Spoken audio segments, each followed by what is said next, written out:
હરિઓમ મિત્રો, આજે આપણે ધોરણ 8ની અંદર કાવ્ય નંબર 6 તૂફાનો કી ઓર એ જોવાનું છે. એના લેખક શિવમંગલસિંહ સુમન. काव्य अंदर एनी विशेष प्रवेश कि हमारा जीवन संघर्षमय है. इस जीवन में कठिनाइयों आती रहती है. हमें उससे घबराना नहीं चाहिए. पूरे आत्मविश्वास और साहस से उसका सामना करना चाहिए. इस संसार सागर में अपने जीवन की नाव को पार लगाने का यही एक उपाय है. प्रस्तुत कविता में कवि ने यही सीख दी है. तो જોઈએ આપણે કાવ્ય. तूफानों की ओर घुमा दो नाविक निज पतवार. आज सिंधु ने विष उगला है. लहरों का यौवन मचला है. आज हृदय में और सिंधु में साथ उठा है ज्वार. तूफानों की ओर घुमा दो नाविक निज पतवार. लेखक कहते हैं कि शिवमंगल सिंह सुमन कहते हैं कि हे नाविक, तुम तूफानों का सामना करने के लिए अपनी पतवार तूफानों की दिशा में मोड़ दो.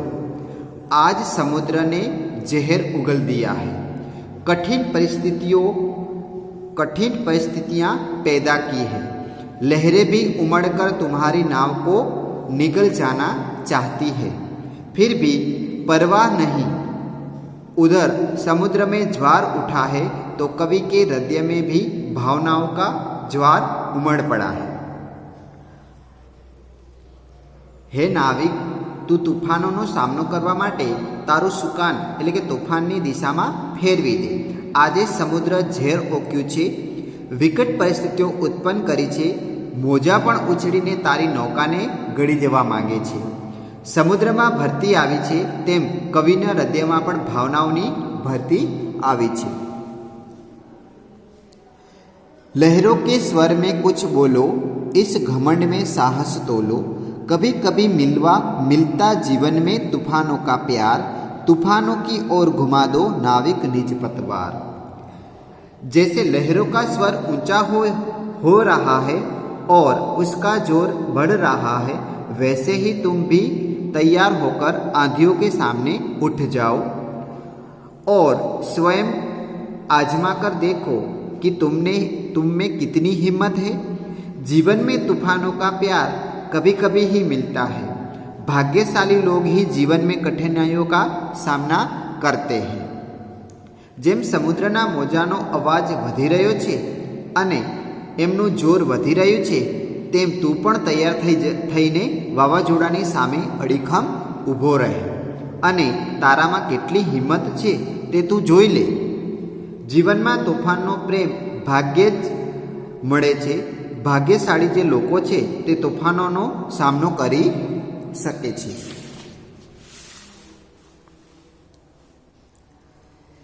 यह असीम निज सीमा जाने, सागर भी तो यह पहचाने. मिट्टी के पुतले मानव ने कभी न मानी हार. तूफानों की ओर घुमा दे नाविक निज पतवार. सो कहे छे यह समुद्र और वह तूफान आज असीम दिखाई देते हैं. उनका सामना शायद ही कोई कर सके, लेकिन मनुष्य सब कुछ कर सकता है. हे नाविक, तुम अपनी नाव लेकर चलो और सागर को भी बता दो कि मानव मिट्टी का पुतला है, पर समुद्र के सामने हार नहीं मानेगा. मनुष्य ने कभी अपनी हार नहीं मानी.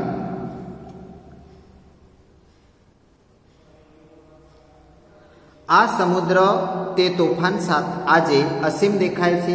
तेमनो सामनो भाग्ये ज कोई करी सके, परंतु मनुष्य બધું જ કરી શકે છે. હે નાવિક, તું તારી નાવને લઈને નીકળી પડ અને સાગરને દેખાડી દે કે માનવી માટીનું પૂતળું હોવા છતાં સમુદ્રની સામે હારી નહીં શકે.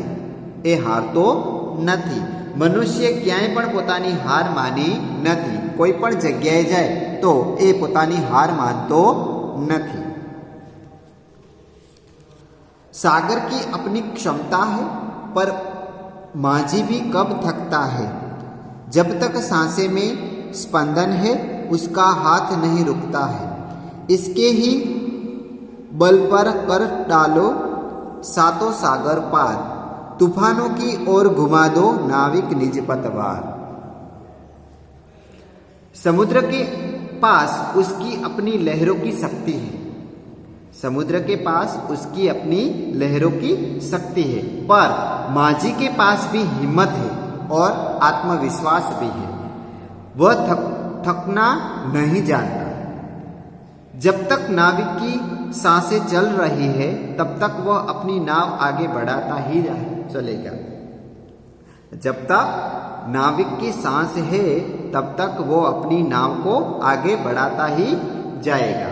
हे नाविक, तुमने अपनी हिम्मत और ताकत के सहारे 7 समुद्र पार कर डाले।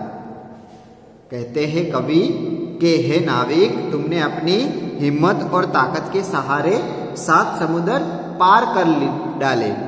अपनी नाव के साथ इसी प्रकार आगे बढ़ते रहो। हे नाविक, तुम अपनी पतवार तूफानों की ओर घुमा दो। શું કહે છે કવિ કે સમુદ્રની પાસે તેના મોજાની તાકાત છે, પણ નાવિક પાસે તો હિંમત અને આત્મવિશ્વાસ બેઉ છે.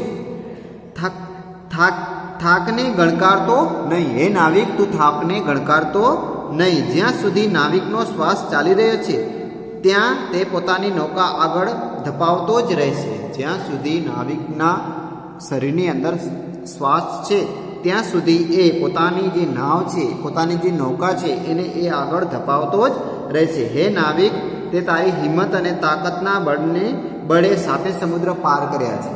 મનુષ્ય એક એવો વ્યક્તિ છે કે જેણે પોતાની હાર છે એ ક્યાંય પણ સ્વીકારતો નથી અને એને નાવિકને કહે છે કે તારી હિંમત અને તાકાતના બળે તું 7 સમુદ્ર પણ પાર કરી ચૂક્યો છે, માટે પોતાની નૌકા સાથે આગળ વધતો રહે. હે નાવિક, તું તારું સુકાન તોફાનની તરફ ફેરવી દે.